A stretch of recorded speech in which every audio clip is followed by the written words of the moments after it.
सम्पूर्णमा नमस्कार। आज म बेस गाउँपालिका वार्ड नम्बर 5 मा रहेको दुर्गा भवानी मन्दिरबाट पहिलो मेरो युट्युबको ब्लग स्टार्ट गर्दैछु र यहाँको वस्तुस्थिति र यहाँको संरचना र यो ठाउँको बारेमा चाहिँ स्थानीय तहदेखि लिएर विभिन्न ठाउँहरू र व्यक्तिहरूले समेत ध्यान दिनुपर्ने कुरा आएको जस्तो मलाई लाग्छ। यहाँको स्थिति हेर्दाखेरि पुरै जीर्ण अवस्था, हामीले चाहिँ केही गर्न नसकेकै अवस्था, टिनको छाना लगाएको अवस्था र सरसफाइमा एकदमै नै कमजोरी भएको अवस्था देखिन्छ। म अहिले ठ्याक्कै मन्दिरकै आँगनमै छु र यहाँ दुईवटा मन्दिर, एउटा दुर्गा भवानीको मन्दिर र एउटा महादेवको मन्दिर छ। संरचना हेर्दाखेरि कुनै पुरानो खर्क छाना जस्तो देखिन्छ र हाम्रा घरहरू, हाम्रा बस्ने घरहरू एकदमै पक्कै भए तापनि हामीले चाहिँ यो क्षेत्रलाई संरक्षण गर्न चुक भएकै हो कि हामीबाट भन्ने जस्तो पनि महसुस भइरहेको छ, खल्लो लागिरहेको छ। आज म ठ्याक्कै 1 वर्षपछि यो मन्दिरमा आउँदैछु र यो सबैले यहीँबाट आशीर्वाद मागेर जानुहुन्छ, सबैले यहीँ पूजा गर्नुहुन्छ। तर यो ठाउँको अवस्था हेर्दाखेरि एकदमै दुःख लागेर आउँछ। हाम्रा दाजुभाइहरू सबै विदेश हुनुहुन्छ, जागिरे हुनुहुन्छ, तर पनि अलिकति पनि कुन क्षेत्रबाट पहल हुन सकेन भन्ने कुरा टुङ्गो नै लाग्न सकेको छैन। पहिला धेरै रुखहरू थिए, ठुला ठुला रुखहरू थिए, बाजेका पनि बाजेदेखि नै संरक्षण गरेका रुखहरू बिस्तारै बिस्तारै मासिन थालिएको छ। टोयलेटको अवस्था एकदमै जीर्ण छ। ठ्याक्कै मभन्दा पछाडि हेर्दै हुनुहुन्छ यो टोयलेट हो। घाँस पुरै पलाएर एकदमै नाजुक अवस्था छ। अहिलेसम्म हामीले टाइल लगाइसक्नुपर्ने, टाइल नभए पनि ढुङ्गा बिछाइसक्नुपर्ने ठाउँमा अहिलेसम्म पनि ढुङ्गा मुढा नै देखिन्छन्। सरसफाइ भन्ने कुरा नै छैन। त्यसैले सबैको ध्यान चाहिँ यो क्षेत्रतिर जाओस् म भन्न चाहन्छु।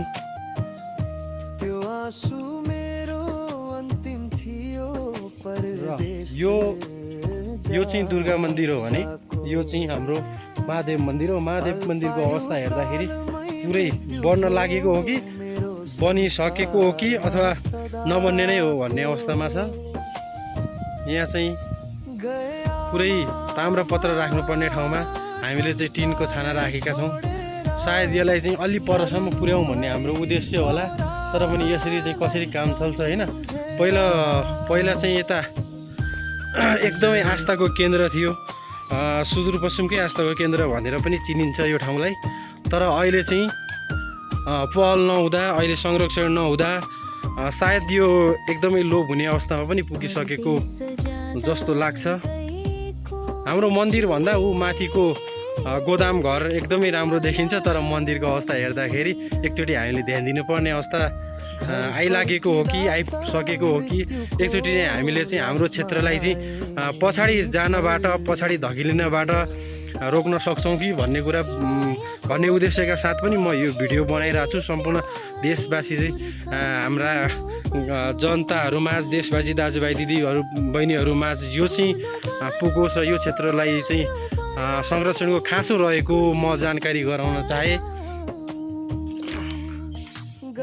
म केही क्लिपहरूमा यसको विस्तृत क्लिपहरू पनि बनाएको छु। त्यो क्लिपहरू पनि म अन्तमा तपाईँहरूलाई देखाउन चाहन्छु। म अहिले यो मोबाइलबाटै क्यामेरा, यो मेरो पहिलो भ्लग हो होइन। यसलाई चाहिँ सक्दो सेयर गरेर दाजुभाइहरूमा चाहिँ पुर्याइदिनु होला। जसले जति सकिन्छ यो क्षेत्रलाई चाहिँ संरक्षण गर्न, हाम्रो धौलाकोट स्याकुको दुर्गा भवानी तथा महादेवको मन्दिरलाई संरक्षण गर्नलाई कुन तरिकाबाट चाहे सेयर गरेर होस्, चाहे चाहिँ कुनै आर्थिक सहयोग गरेर होस्, चाहे चाहिँ कुनै ठाउँ, कुनै सुन्ने ठाउँमा स्थानीय सरकार, केन्द्र सरकार अथवा यसको संरक्षणको खाँचो देखिन्छ र यसलाई चाहिँ हामीले संरक्षण गर्नुपर्ने अवस्था आइलागेको छ। अहिले चाहिँ एकदमै नाजुक अवस्थामा छ र हामीले जति बेला आफ्नो गाउँको गर्वको रूपमा यो हाम्रो यो छ होइन, हामी चाहिँ यसकै 8 वर्षमा बाँचेका छौँ, हामीले आशीर्वाद लिएका छौँ भनेर जतिले पनि देश विदेशमा गएर हामीले चाहिँ यसलाई यसमा चाहिँ यो मन्दिरमा भाकल गरेर म यो दिउँला मलाई चाहिँ यसरी चाहिँ केही नहोस् भगवान् भनेर जतिजना पनि जानुभएको छ उनीहरूले एकचोटि सोच्ने बेला भएको छ। हाम्रो यहाँ हेर्न सक्नुहुन्छ, पहिला चाहिँ यहाँ पुरै ताम्रपत्र थियो। अस्ति भवनमा यो बाहिरपट्टि चाहिँ आगो लाग्यो। आगो लागिसकेपछि यहाँ चाहिँ टिनको छानाले छोएको छ। यो काम चलाउ मात्रै भएको छ। यसलाई चाहिँ पुरै व्यवस्थितता संरक्षण गर्न सकिएको छैन। यस्तो अवस्थामा हामीले एकचोटि जाग्नुपर्ने बेला भएको छ। यस्तै हो, हामी देश परदेशमै रह्यौँ, हामीले के गर्न सकेनौँ भने होइन, गाउँमा भएको मान्छेले के गर्न सक्छ, उनीहरूसँग पुँजी हुँदैन। केही कुरा स्टार्ट गर्नलाई, केही कुराको संरक्षण गर्नलाई पुँजी चाहिन्छ र त्यो पुँजी गाउँका मान्छेसँग नहुन सक्छ, हामीसँग छ। त्यही भएर हामीले जसरी पनि अरू ठाउँको मन्दिरहरू हेर्दाखेरि एकदमै संरक्षण भइसके, अस्तित्वमा आइसके, हाम्रो अस्तित्व नै लोप हुन पुगेको अवस्था छ। हामीले ताम्रपत्र हटाएर टिनले छाएका छौँ। यो टिन धेरै टिक्दैन। यस्तै हो भने कुनै दिन हावाहुरीले उडाउला। त्यही भएर यसलाई चाहिँ एकदमै संरक्षण गर्नु जरुरी देखिन्छ। र हामीले चाहिँ जहाँ चाहिँ फुल रोप्नुपर्ने ठाउँमा, जहाँ चाहिँ वृक्षारोपण गर्नुपर्ने ठाउँमा, जहाँ चाहिँ गेटहरू बनाउनु पर्ने ठाउँमा एउटा माटोले पोत्न समेत सकिरहेका छैनौँ। एउटा बत्तीको व्यवस्था समेत गर्न सकिएको छैन। अहिले मन्दिरमा बत्ती छैन। बत्ती भए पनि यो डाइरेक्ट बाटो आएको छ। कुनै दिन आगो लाग्यो भने यो टिनको छाना पनि जान सक्ने अवस्था छ। के पर्दैन, एकचोटि सबै ठाउँबाट पहल, आफ्नो ठाउँबाट आफ्नो पहुँच जहाँसम्म पुग्छ त्यहाँबाट चाहिँ एकचोटि पहल गर्ने हो भने पक्कै पनि यो ठाउँ पर्यटकीय ठाउँ भन्दा कम हुनेवाला छैन।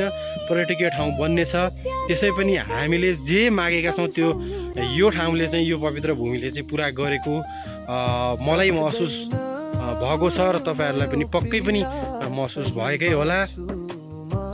त्यही भएर एकचोटि युवाहरू जागरुक हुने बेला आएको छ। यस्तो पवित्र ठाउँलाई हामीले लोप हुन दिनु भएन। यस्तो ठाउँलाई हामीले पुर्खाहरूले गर्दैनन्, बुढापाकाले गर्दैनन्, हामीले पनि नगरौँ, हाम्रो भनेको मान्दैनन् भनेर यत्तिकै छोडिदिने हो भने अहिलेको अवस्थामा यो मन्दिरको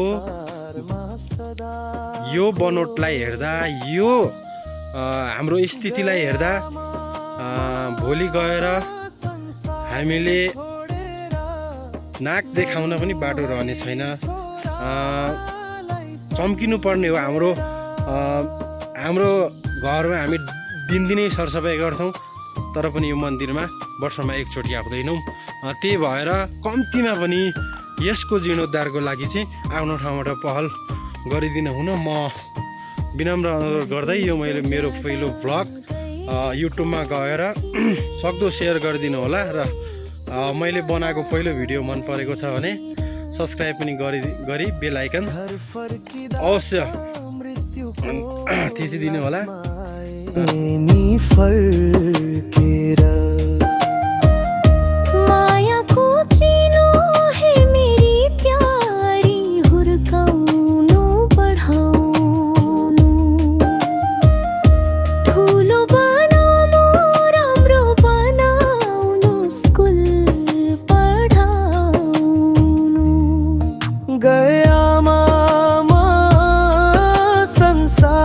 छोडेर नरुनु है छोरालाई सम्झेर, ओखौली प्यारी आफन्त सँग मन काबिँदैन। छुट्टिन्छु प्यारी बस है अब हरायो चेतना।